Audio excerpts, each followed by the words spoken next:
আসসালামু আলাইকুম, কেমন আছেন সবাই? আশা করি সবাই ভালো আছেন। আপনাদের দোয়া আশীর্বাদে আমিও খুব ভালো আছি।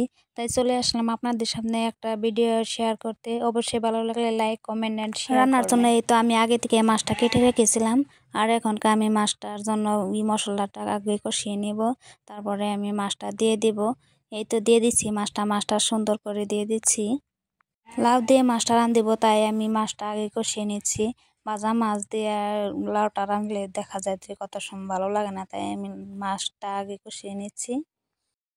আজকে সকাল সকালে রান্নাটা বসাই দিয়েছি। এদিকে আমি আবার স্কুলে যাব, ছোট বাবু উঠেই নেই, তাই আমি ভাবলাম যে রান্নাটা আগে সেরে ফেলি। সকাল সকালে না রাঁধলে দেখা যায় যে আমার স্কুলে বেলা হয়ে যায়, তাই আমি বাবু ওঠার আগে রান্নাটা সেরে ফেলবো। এদিকে আবার আমি মাছটাও ভেজে নিচ্ছি একসাথে, তার মানে হয়ে যাব। এদিকে মাছ কষানোটাও হয়ে যাব, মাছ ভাজিটাও হয়ে যাব, তাই দুটা চুলায় আমি বসিয়ে দিছি একসাথে। রাত পোহালে আর কি আঙ্গ মেয়েদের কোনো কামে শেষই নাই, একটার পর একটা আছে, তাও দেখা যায় যে কামই শেষ হয় না। যত হাড়াহাড়ি করতে চাই তাও একটার পর একটা বের হয়েই থাকে।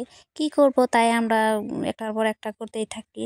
এদিকে আপনাদের সাথে কথা বার্তে বার্তে প্রায় মাছ কষানোটা হয়ে গেছে। তারপর আমি একটু ধনিয়া পাতা দিয়ে মাছটা, যাই হোক, এদিকে মাছ কষানোটাও হয়ে গেছে, আবার এদিকে দেখা যায় মাছ ভাজিটাও হয়ে গেছে। তাই সুন্দর করে আমি মাছ ভাজিটা নামিয়ে নিব। আবার এদিকে আমি লাউটা মাছ দিয়ে রান্না করার জন্য আগে লাউটা কষিয়ে নিব, সুন্দর করে কষিয়ে নিব। তারপরে অল্প বিলাহি দিয়ে দিব।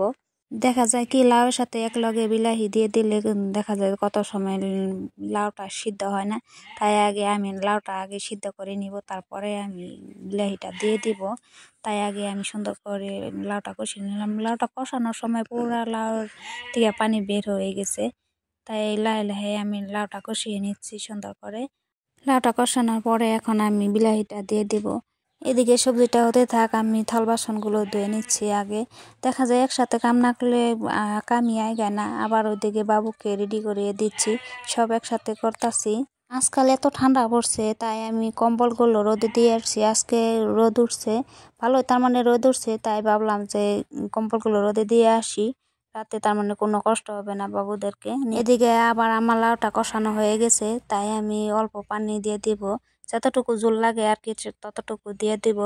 রাঁধতে রাঁধতে এদিকে আবার বেলা হয়ে গেছে, সকাল 8টা বাজে, তাই আমি ভাবলাম যে আমিও রেডি হই আস্তে আস্তে। আর এদিকে রান্নাটাও হতে থাকে। স্কুলে আবার তো হেঁটে হেঁটে যেতে হয় বাবুকে কুলে নিয়ে, তাই ভাবলাম যে অল্প আগেই যেতে হবে, সময়ও লাগে প্রায় 15-20 মিনিট সময় লাগে। তাই আমি ভাবলাম যে আগে থেকে রেডি হয়ে একদিন না গেলে তার মানে কামটা পেন্ডিং হয়ে থাকে। তাই ভিডিওটা কেমন হলো অবশ্যই কমেন্ট বক্সে জানাবেন। আমার কথা কইতে তার মানে এলোমেলো হয়ে যায়, তাই অল্প ম্যানেজ করে নেবেন। এদিকে আমার রান্নাটা হয়ে গেছে। সবাই ভালো থাকবেন, সুস্থ থাকবেন, এই দোয়াই করি সব।